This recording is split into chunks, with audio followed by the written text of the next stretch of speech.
que nous avions stockées quand nous espérions ouvrir le jardin au public dans les années 2000 pour, si vous ne vous en voulez pas, apporter un petit peu d'éléments pour que vous puissiez être dans le confort. Le président de Boihu tout à l'heure va vous faire une magnifique introduction et notamment, je pense qu'il dira un mot sur ce mobilier qui est le seul à ne pas être du musée Picasso. Vous l'avez reconnu, hein, voilà, un mobilier évidemment qui va avec notre sujet, c'est-à-dire empreint de noblesse, de magie. Et j'allais dire, on a presque envie de faire tout le colloque assis dans ces magnifiques fauteuils. Vous voyez d'ailleurs à ce propos quand même qu'on a un petit souci d'éclairage, donc il faudra quand même veiller à installer les intervenants aux endroits adéquats pour qu'ils soient éclairés au mieux, parce que sinon on va croire qu'il y a ombre et lumière, quoique ombre et lumière ça colle bien à la magie picassienne. Chers amis, nous avons 2 journées. Et en termes de modalités pratiques, chère Juliette, il y a une petite pause déjeunatoire, comme on dit, hein, où chacun est libre de vaquer.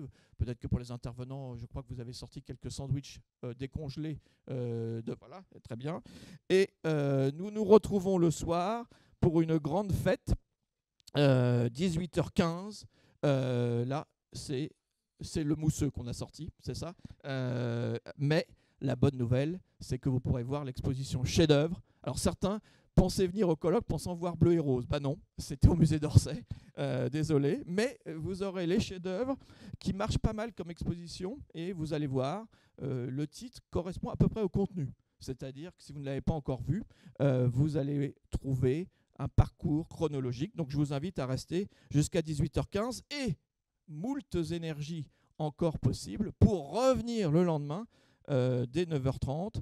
Le café, je le dis parce que certains l'ont cherché longuement cette année, est servi à l'étage, ainsi que l'accès au jardin. Si on a le droit de fumer dans notre jardin ou pas, je ne sais jamais. Oui, probablement, si vous voulez. Donc, vous sortez à gauche, escalier en fonte d'aluminium qui a coûté aussi très cher, et accès au jardin. Donc, vous pourrez ainsi le découvrir, puisque vous savez que nous sommes dans une aile technique qui n'a rien de technique d'ailleurs, qui a été créée à l'occasion de la rénovation du musée. C'est une petite prouesse dans le monde du ministère de la Culture. Je salue Marie-Yvonne de Saint-Pulgent qui connaît combien le droit de l'urbanisme est respecté dans le monde de la culture, mais comme on le sait, cette aile a été construite sans permis de construire, ce qui dans le Marais est toujours facile à faire. Et j'avoue qu'on célébrera une fois de plus. Ça m'avait valu une petite garde à vue à l'époque quand j'avais pris mes fonctions, mais voilà. Bon, donc aujourd'hui tout ça est rationalisé et donc vous avez des modalités pour vous laver les mains, juste en sortant. Et vous pouvez ensuite découvrir l'autre exposition Claude Ruteau si vous êtes à la pause. J'ai été trop long, je vois le président de Boihu me faire les gros yeux. Néanmoins, les propos introductifs doivent s'arrêter vers 10h. Donc j'avais prévu un discours d'éloge d'environ 45 minutes pour le président de Boihu. Il m'a dit que c'était un peu court, je le confesse. Donc je vais essayer d'ajouter 5 minutes pour pouvoir aller. Et voilà, je salue un administrateur, M. Pacman, qui va s'installer.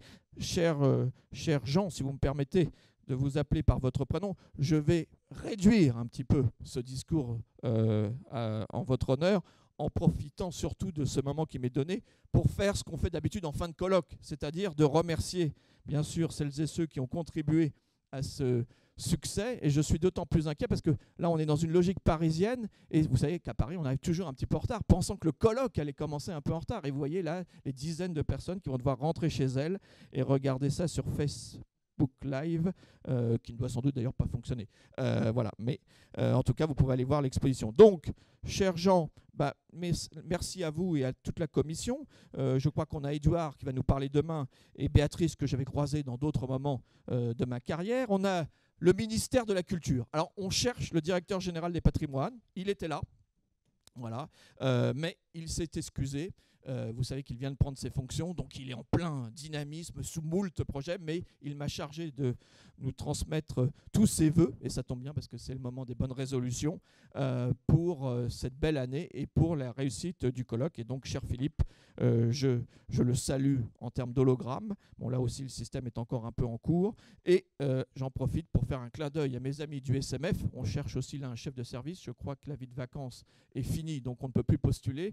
Mais Vincent et Claire, qui sont par là, ne vont pas tarder à nous donner quelques informations à ce sujet. Ah, chère Francette, voilà, saluer notre responsable de la sécurité qui prend sur elle, et moi avec elle, car nous faisons quelque chose là d'illégal, c'est-à-dire que nous mettons des chaises dans l'endroit qui va vous permettre de vous évacuer en cas d'incendie. Donc, par pitié, ne me dénoncez pas tout de suite aux forces de l'ordre si jamais il y avait un moindre souci. Merci Francette pour votre compréhension. Le musée n'a pas manqué d'aider dans cette aventure où nous accueillons ce magnifique colloque. Mathieu Chaplon, Guillaume Gaillard, Claire Garnier, Leslie Chevalier, Alix Maraval et puis Daphné Boissonnet. Et je vous demande de faire une petite salle d'applaudissements parce que je ne vous sens pas encore chaud. Hein. Vous savez, les colloques le matin, il faut se lancer. Pour Juliette Pozzo qui a... Ah, voilà.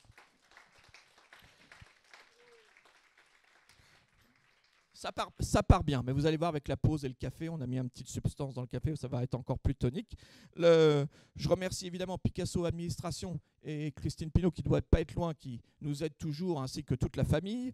Et évidemment, j'en viens maintenant au cœur de la salle d'applaudissements, parce que en fait, ce colloque est une sorte de dialectique constructive très étrange entre un ministère, deuxième ministère, une commission, un institut, le CNRS et un établissement public. Donc, aussi étrange que cela paraisse pour des observateurs extérieurs, nous nous sommes tous très bien entendus pour que tout fonctionne. Et donc, une immense salle d'applaudissements pour l'Institut des sciences sociales, du politique, qui est lié à l'ENS Paris-Saclay, l'Université Paris-Nanterre et le CNRS, et particulièrement à Marie Trapp et à Jérôme Fromageau. Cher Jérôme, où êtes-vous? Ah, voilà, levez-vous pour qu'on puisse vous repérer, parce que vous êtes une des âmes, voilà. Ça booste, ça monte. Et évidemment, j'ai dû oublier des milliers de personnes. Je remercierai les intervenants demain, mais je souhaite une deuxième salle d'applaudissements pour le président Jean de Boishue, parce qu'évidemment, sans commission. Et j'espère n'avoir oublié personne, sinon la reine du colloque avec Jérôme, Marie Cornu, qui a œuvré... Voilà, donc là je crois, les applaudissements deviennent un peu moins toniques, mais je crois qu'il va être, chère Marie, cher Jean, l'occasion pour moi de m'éclipser pour venir sur cette magnifique chaise verte en plastique, pour vous laisser la parole et pour dire un seul mot, vive l'amour, vive la nation, vive Picasso et vive l'art tout simplement, nous en avons bien besoin par les temps qui courent. Merci à vous.